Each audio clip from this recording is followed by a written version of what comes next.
Dios nos habla a través de su palabra de la valentía.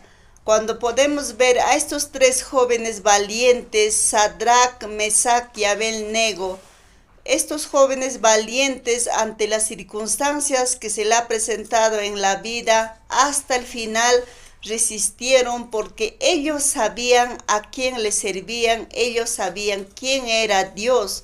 Cuando el rey Nabucodonosor había construido una estatua, le dijo a estos jóvenes que al sonar la trompeta, el arpa, el salterio, que se postraran delante de esa estatua, pero estos tres jóvenes no le obedecieron.